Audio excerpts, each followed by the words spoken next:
is the Big O Show. This is the Big O Show. All right, Manny, you do live in Broward. Are you going to drop off any kitty litter or anything over at FLA Live Arena? They need it, bro. Man. Hey, listen, I wish the home teams well in this city, but I mean, I don't watch a ton of hockey, but I knew going into these playoffs, this team wasn't ready to win. I mean, they just don't look like they're constructed to be a playoff caliber team, and they got completely exposed by the two-time defending champions, and you know, it is what it is. But you know, we could celebrate regular season success. In the end, what do we really enjoy around here? It's postseason success, and there's only one team. That's how you're measured, bro. That's how you're measured. And there's only one team in this city that does it consistently. Heat. That's it. That's it. Nobody else. And it's decades where they're way ahead of everybody. You know what I mean? Yeah. And it's a shame because the Panthers were the best regular season team this year, but they just, here's where you walk that fine line. And Bam too now, you know what I mean? And we're kind of finding out about Bam, Barkov, and Hubie, and these are franchises that paid these guys these max deals like they were franchise players, and they're really not franchise players. And that's the fine line you got to walk when you're a franchise. Yeah, you drafted your guy, I don't know if you know what's going on with the Suns right now. Like the agents for DeAndre Ayton are super pissed. Why? They want a max deal. Right. And, I talked about it. So Bam averaged 19 points, Ayton 17.2. Bam averaged 10.1 rebounds, Ayton 10.2 rebounds. Bam averaged 55% from the field, Ayton 63%. They are telling Ayton, sorry, we like you, but you're not a max player. We're not giving you a max contract. The Miami Heat, they drafted the guy, and they were afraid of losing him. And they weren't willing to back off, and they looked at him like a max guy. Here's Phoenix using discipline, saying, yeah, we like you, but we're not going to give you a max deal. Miami, dude, they're running into this problem coming up again now. What do you do with Tyler Hero? Is Tyler Hero a max player? Or is he because you can't be a six man and be a max player, right? Last time I checked, I don't know any six man that's a max player. So either you're a six man and he thinks he's more, but has he shown you that he's more? No. Right. So what do you do if you're the Heat now? You got another guy's going to ask you for a max contract. Well, dude, you could end up losing Caleb Martin because somebody could offer him more money now. Does that make any sense? And you pay and look at Duncan Robinson. You have to be very careful these deals that you hand out, and you almost can't get caught in the moment of the excitement of the player. You have to take a step back and really make a hard decision. Yeah, I think the issue with the NBA in particular with max contracts and all that kind of stuff is, there's so many teams that are bad at player development and player evaluation that when you're the Heat, there is a cap, right? Like you're just kind of screwed. Even if you develop a great player, the system is intended for you to end up losing them because you can't keep them all, right? It's supposed to spread the wealth around the rest of the league. So their mistake is just, and they obviously proved it with Dion Waiters when I was covering the team back a decade ago. They proved it with some of these other guys, these big contracts. Those stupid contracts. Yeah. But it's almost like it forces your hand in a way, because otherwise you end up losing the guy for nothing. In Phoenix's case, okay, they built that team through the draft. I mean, it was Devin Booker and essentially Ayton, and then they were able to add a veteran piece like Chris Paul, who fit well enough for them to be the kitty cats of the NBA this season, right? And have a great regular season, but it's meaningless because they're bouncing around too. So I just think in the Heat's case, yes, there's been mistakes made in the past by Pat Riley, but somehow, some way, dude, this dude always figures out a way to get rid of contracts. And yes, you have to use draft picks and sacrifice, but look, I'm not going to mess with the way he's done it because he's consistently proven over 30 years that he's the best at it in this city. Nobody else has. The Dolphins have, you think of the Ndamukong Suh contract, right? How excited people were over that. It was such a waste of money. Well, I was not. Of course, I was called the sourpuss. Yeah. Oh, you're negative. How can you not be excited about Ndamukong Suh? I'm like, well, he's not really a defensive end, bro. You're paying him like a defensive end, you know? Right. But whatever, you know, and yeah, it was a stupid contract. The money thing, again, like to me in the NBA, there's so many guys that are overpaid that don't deserve it, but that's just because the system really isn't in place for the superstars to be the only ones that get it. It's in place so that ultimately you hit that cap limit. So there's always money left over, and there's always going to be guys screaming. And a team like Phoenix, they're kind of screwed. They kind of have to pay Ayton. They have to figure out a way to get it done, because if they lose him, what are they? Not if you can draft, bro. If you can draft, or you're pretty sexy now. So if that's a slot now that becomes available, maybe you can get a free agent to come there. I can see, you know, because right before you were talking, I was talking about Duncan will be able to be moved because there is the Orlandos and the Charlottes and the Memphis and the Oklahoma Cities and the Detroits and the Indianas and the Utahs and the Sacramentos that will never get free agents anyways. So they will trade for a guy like Duncan to get a shooter. You know what I mean? But if you're Phoenix, you're not really that. You're pretty sexy now. You're a sexy destination. And if you can find somebody else to take that Ayton spot that you feel is worth the money, then maybe you can make that move. Yeah, now they can draft because they've got a couple of other young kids on that roster too that are pretty damn good. So they're James Jones, by the way, our boy. Right. No, he's done a great job. I was out in Phoenix when he first got the job, and I remember the Heat played out there early on, and they were terrible. Devin Booker was their only player, and they were getting killed every night. And it's great to see a Miami-born guy, American High, right, go and do what he's done. You know, being a league executive, but there are challenges in all this, man. And you know, ultimately the way they set up, you know, the bird rights and all those kind of deals where you can overpay guys because you're the team that has this bird rights, etc. It makes it tricky, and to me, it only makes me appreciate what Pat Riley and that crew at Miami with the Heat do every year, because somehow, some way, they find a way to manipulate it in their favor. And there's very few NBA teams that do it as good as they do.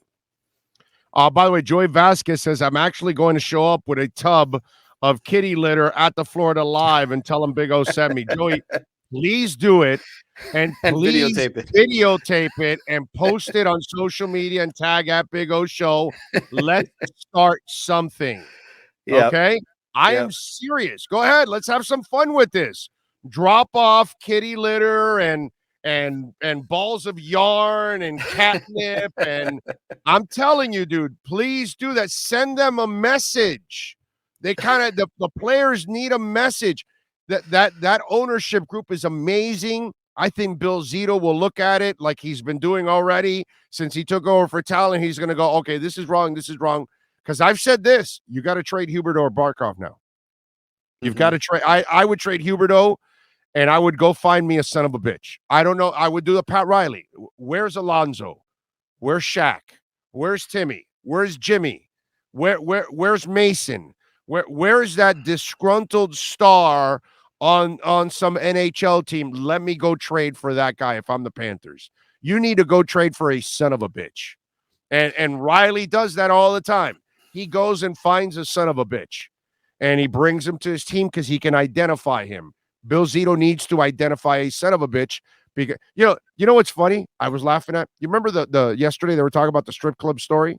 Yeah. Right? Dude, Barkov is a goober. You expect that guy to be at a strip club? Come on, bro. Let's be honest. Now, is Gudas at a strip club with that big old, beard of his, a badass mofo? I can see him at a strip club. Right. Yeah, let's use common sense, folks. Huberdeau and Barkov look like they're playing, like Go Fish in the hotel. You know what I mean? Yeah.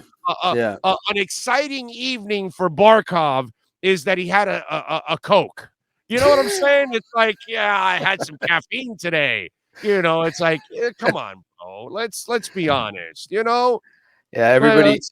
every successful team needs a couple of those real men alphas that lead the locker room and get you through the grind. And that's something you need. Goes and gambles till 2 a.m. in poker, and then goes back on the court and puts 50 on your head. And it's like, yeah, I was in Vegas yesterday. and I won a bunch of money, and now I beat your ass. How do you like that, dude? You know, that's exactly. You know, there are different guys that are wired differently. Only Lawrence Taylor can show up in handcuffs at practice, and it's like, Parcells, get the handcuffs off so we can get this guy to practice. You know, that only certain guys can do stuff like that. And Barkov and Huberdeau at a Tampa strip club, give me a break, dude. Go back to every championship team in this city, and I bet you can identify a few of those guys. Gary Payton was going to be at a strip club, okay? Because I covered him, and I saw him take out a ball of cash every damn night out of his locker room and put it in his pocket. And I'm going, you know where he's going, because he's going to make it rain somewhere. But that's GP. That's different. GP's a son of a bitch. GP can go do that, and then the next night he'll have 4 steals, 20 points, 10 rebounds. I know we got the older GP, although I could argue, if you go back to that 06 championship, Gary Payton made maybe 2 of the biggest baskets in that entire series, actually. Absolutely. So, again, he's a son of a bitch. That's the difference. And by the way, I mean that with all compliments in the world, okay? Yeah. You know, there are certain guys. So it's just, you got to be very careful who you end up paying, you know? And what it's just like what you're doing now. They've got to be very careful on who they give a certain, scholarship to and responsibility, like we've seen in the past, like Willie Williams. You made all that buzz and all that sacrifice, and it didn't pay off. So it's kind of the same thing. It's not money, but it's a sacrifice that you're going to have to make as a program to find the right players to add to it. You know what I mean? Although some of the guys on the periphery, they may have to worry about the kind of money that they dish out. You know what I'm saying? That's a whole different ballgame. Well, when you think about the University of Miami, right, and the whole son of a bitch comment of how you get those nasty guys, like go back and look over the last 20 years and say to yourself, how many of those guys were on this roster over this run of mediocrity? Not many. Campbell, there's like a couple, bro. In 20 years, the last 20 years, Calais, a couple running backs. There's not a lot, bro. There's not a lot. Now we're in 22 now, so now we're on the second year of that of the when they stole the championship from them against Ohio State. That's 20 years ago now. Not the one they won in 01. Now it's 02 now, and we're 20 years out. There's not a lot of guys after that period. Right out of the period where you have a couple of those guys. McGahee,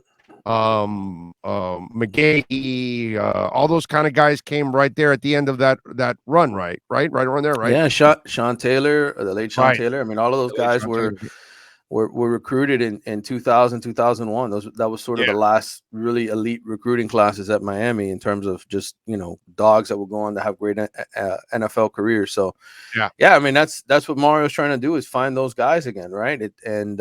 Just being nasty and being intimidating and putting fear into the opponent. You need those guys when it matters if you're going to win any sort of meaningful games. And Miami just hasn't had a ton of those. So you're right. I think is there any guys you're identifying right now that they're counting on to be sons of bitches? Yeah, there are some guys on this roster that you look at and you say they have the potential to be, but they're not there yet. Like I look at James Williams, the safety, and I say, that's a kid who has the son of a bitch in him, right? The I'm going to knock you out. I'm going to deliver the pain and make the big play, and I want to make the big play. So is the other guy that plays with him back there too. He's kind of freakish too in his own way. Cameron Kitchens, Avante Williams. I think Miami's got a few safeties now.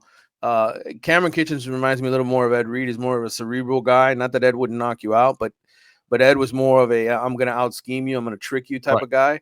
Right. And the other two kids are more physical. The two Williamses are more of the physical, intimidating type guys back there. I think you have that on the defensive side. On the offensive side, Zion Nelson just isn't that personality. He's a sweet guy. He's not that nasty left tackle. He's Barkov. Yeah, a lot of those offensive guys, they don't really have that nasty dog in them. I don't see that per se. That doesn't mean that there's not guys on the roster that could be that aren't playing right now. think there's some freshmen that have come in here in the last year or two that exhibit a little bit more of that, but they just haven't got out on the field and played yet because they're still very young. But you got to get all those guys. You got to get more of those nasty SOBs, as you call them. And that's how you're going to turn this thing around, because you go and you look at Alabama and Georgia and Ohio State and all the best teams. They got a bunch of those. Yeah, no, and they get drafted all the time, and you see them, Yep. and they end up on football teams. We got one of them named Jalen Waddle, who's got a little SOB in him too. You talked about you got an article there on The Athletic on Saban's rants and Kevin Steele's personal groupings and stuff like that. Talk to us a little bit about the repercussions of Saban's rants. What are you hearing? Because I'm kind of hoping that some athletic investigative reporters start shaking some trees. But go ahead. Yeah, I don't have high expectations for anything to come out of this because, yes, he said what he said, but it was more of like a WWE type of, sort of exchange between him and Jimbo. It's a whole lot of talk. Okay. I think it's going to hype up the game. There were no specifics. I get what you're saying. There were no specifics. And in the end, all these guys talk tough about, these kind of things. And I'm going to have to do this now because everybody else is cheating, right? That was essentially what Saban was trying to come across saying. But the reality is, to me, none of those guys are ever going to point the finger at each other or sort of release the dead bodies. This has been going on for decades. And how many of those stories have you actually seen published over the years, right? I mean, you think of the Shapiro story. Why did that happen? That's because it became federal investigation against him. He was indicted, right, for money laundering and the scheming that he was doing. So that's the only reason that kind of stuff happened in Miami. To me, even you look back at the NCAA situation with Adidas, right, and the basketball that just happened a few years ago, right? The FBI got involved in that. Even that, really, there weren't a ton of details that got out about specific teams. So, in terms of people being caught, turning each other in, etc., I don't think we're headed towards that. I think what we're headed towards at some point here down the road is some level of legislation. Now, whether or not the NCAA does it, whether or not the federal government gets involved with NIL. Something has to be done because there's not uniform rules. Every state is different. Every state has their own laws, and there's schools that are at a disadvantage. So at some point, whether it's the NCAA, the government, or even potentially just the Power Five schools break off and say, hey, we're gonna set our own rules for this. That could happen a couple years from now, probably. But we're in the very beginning stages, and I don't expect it to get better anytime soon. By the way, you can order over $99 there at Caneswear, and you will get free shipping. Go to caneswear.com. They've got everything practically with a logo. And, of course, you can buy your Heat gear, Marlins, Panthers, Inter Miami. They got it all there, Miami Dolphins. They've got all kinds of stuff. They got some really cool stuff. They've got some really cool neon signs that are very affordable, by the way. Go check it out there at Caneswear, 2511 South University Drive in Davie. Go see Brett and all the great people out there. They'll take care of you and tell them that Big O sent you, man. And again, order online anywhere in the world, man, at caneswear.com, and they'll ship it out right away. You'll get it pretty quickly.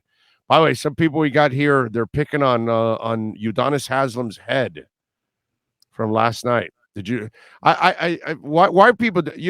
Haslem's 42. He's balding. That's what that is. Yeah, listen, man. Those are bald spots. Just because you got a fro doesn't mean that you don't bald. Okay, but he's got bald spots, so he's obviously when you're there, you're not going to be able to hide it as much.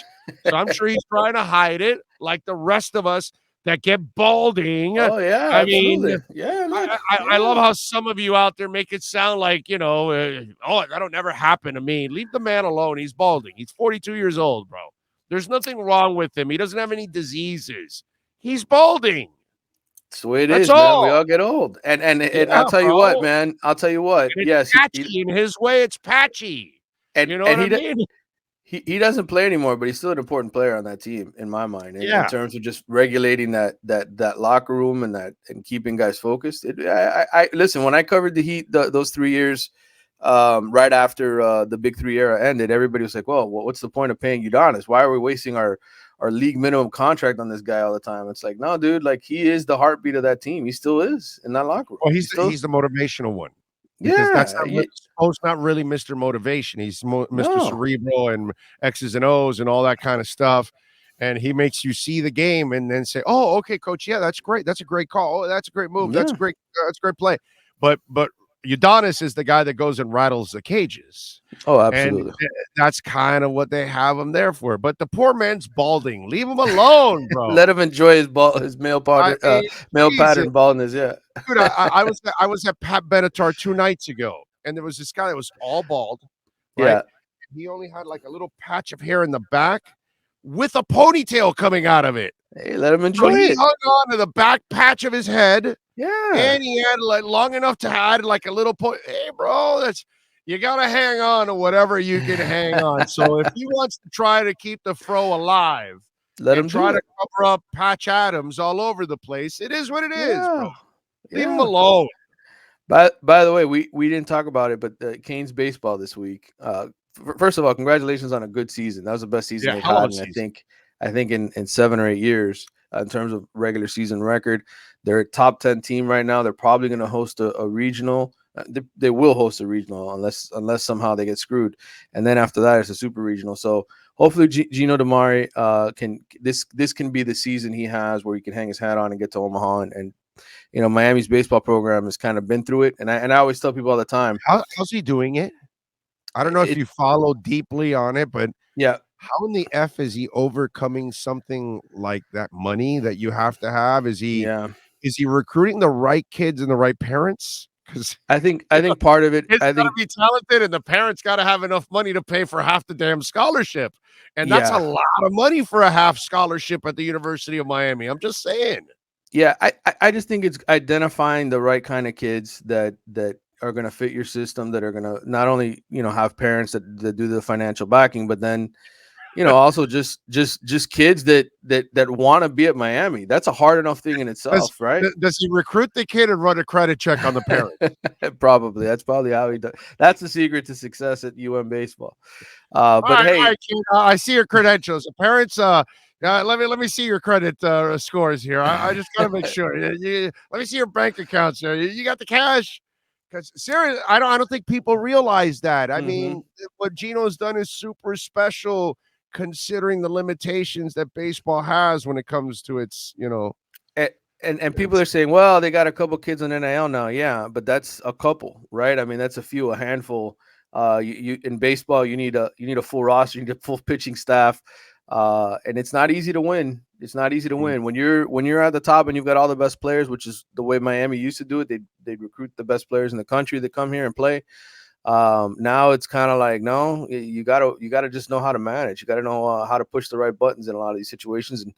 And he's ultimately going to be judged on how far this team goes. But I just want him to get the credit for the regular season, because 39 wins and finishing top, I think 6 in the country in the regular season deserves its own kudos after what they've been through. It does. And again, what he has to overcome makes it that much more impressive. So props to him. Follow him on Twitter at Manny_Navarro. Catch his work at The Athletic. Please subscribe like I do and support Manny and all the great journalists that give us great coverage there from The Athletic, locally, nationally, and internationally. Manny, as always, appreciate you, my brother. We'll catch up on Friday. All right, brother. Take care. You got it. There you go. The great Manny Navarro. Appreciate him. We appreciate